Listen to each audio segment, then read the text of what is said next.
I think a lot of this what we're talking about really reveals and circles back around to point two, life is difficult, including knowing what is right. And I always want to re-highlight that in these discussions and be a little bit of a Debbie Downer, because while we can say hopeful things and we can do it, like, you know, people get raped, like terrible things happen in the world, things that really justice cannot be done. And there are things that happen at this point. I think there are things that happen that are worth fighting for, that are worth going to war for, are worth killing people for. As terrible as that sounds, I don't think it's a defensible position to sit down in a circle and say, well, if we all just talk like this, and then we're all happy and it's all good and it's all going to be great and we can work together. Like, there is that hope, and there is that message, and the goal of this is to give people hope, and hopefully a bit of a model what we can provide. But I don't want to straw man the darkness of the world, the difficulty, the reality of conflicts. And I anytime we think, oh, well, conflict just comes from this particular thing, and if we did this one thing we could fix it, I'm immediately like, no, it would we would have fixed it already if it was this one thing. Mhm. It's sort of this interminable problem, and it goes, from the levels of war all the way down to talking and having conversations. And that's what point 8 is about. If someone doesn't want to reach the other side, you shouldn't be listening to them.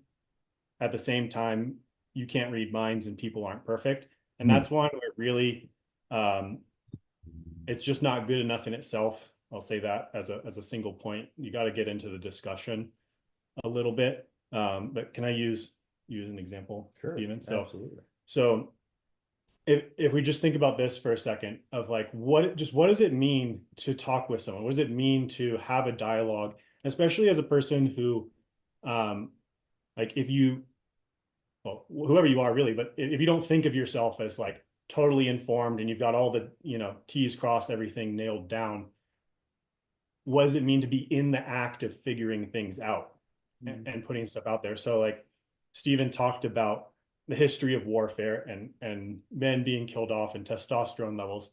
And I'm sure, hopefully we get a bunch of views. I'm sure there are a bunch of people will be like, oh my gosh, he believes in eugenics. Like, based on just one thing someone says, people's minds can go all sorts of ways that the person didn't intend. You know, um, you headed it off and you were like, well, I'm not trying to be sexist, but Ryan's like, hey, mom, my mom's in the military. Mhm. But there's so many added layers of just, I say the words that I intend, and the meaning's just perfectly easy, and everybody's understands what I mean, versus and then the layer of the person receiving it, like Ryan's like, hey, by the way, here's my thought and let's move on, versus being like, excuse me, sir, you said this and that's unacceptable because, Yeah. and Or just and wow. leading the conversation, like what you're saying. Like Sorry, I missed the you, first part. if you're just saying you shouldn't be listening to them, like as soon as I heard that, be like, oh, okay, then nope, I disagree. Or like I have a different view. Like you must not be capable of seeing any additional information or something. Right, right. And I do say in the discussion of this statement of you shouldn't be listening to the person who's not trying to reach the other side. This is a statement about habits and tendencies over a long period of time, not about individual moments. And people need to vent it sometimes. Sometimes people are just saying something and they don't really believe it. Um, and having that space and saying, being able to sit with someone and sit through that. And even if they say things where you're like, wow, I don't like that. What, to whatever degree I don't like that. There's, you know, well, then what's the solution? If you just say, oh, you said unacceptable things, canceled, blocked, let's not have any more interaction. Well, now there's someone out there who you have conflict with that's not resolved. That's adding to the conflict of the world.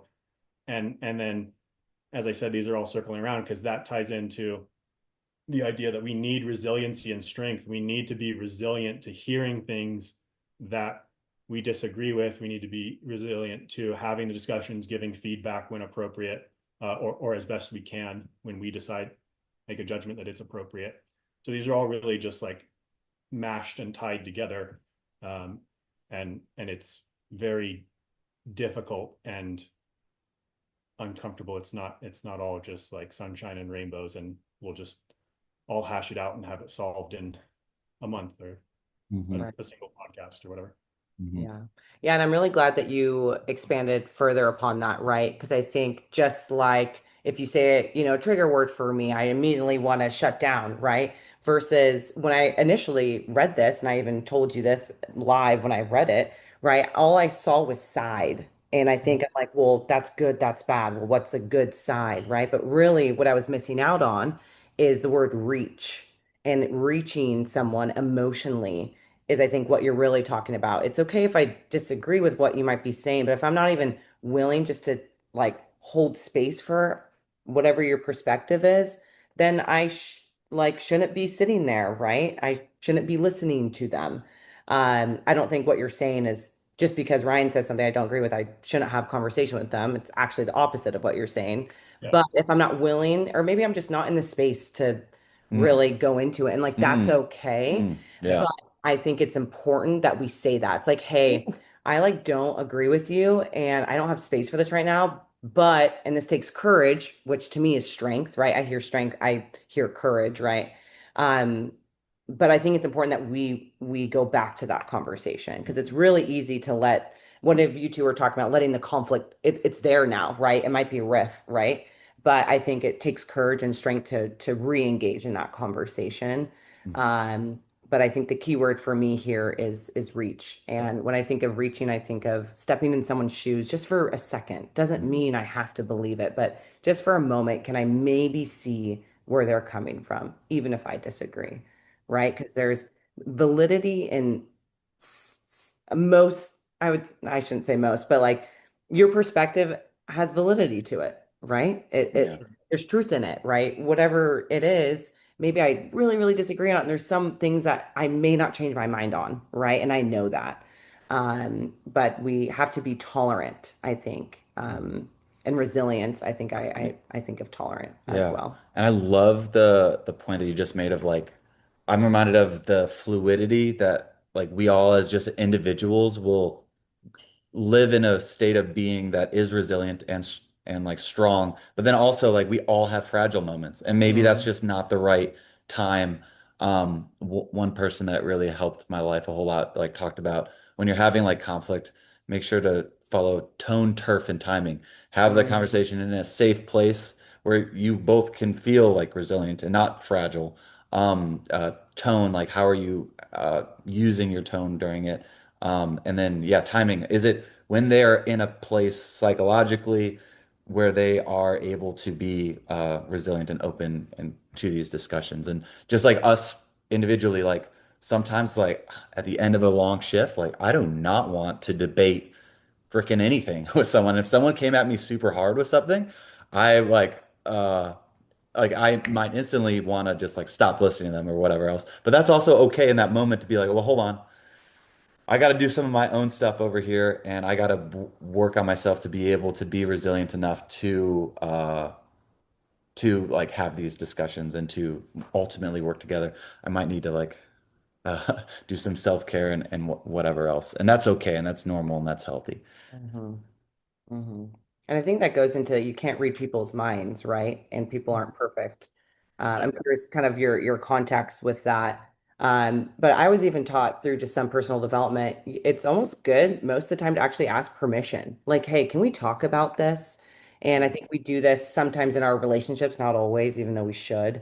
It's not easy, right? What we're talking about goes beyond just humans, and I think a lot of conflict happens in personal relationships maybe more so than daily life, but asking permission, like, hey, like this triggered me. Can we talk about it? And that person has the opportunity. Most of the time they might say yeah, but sometimes they're like, just not right now. Or Ryan just got off a 12-hour shift. Like, can we talk about this tomorrow? It's like, it's okay. And myself that I want to resolve the Yeah. conflict right away. And some of us are either or, right? It's like, I just want to talk about it now. I have to learn to adapt to that, right? But that doesn't mean that the topic is off the table. We get to come back to it. But I think asking permission is what's missing sometimes in these topics that can be, polarizing. Mhm.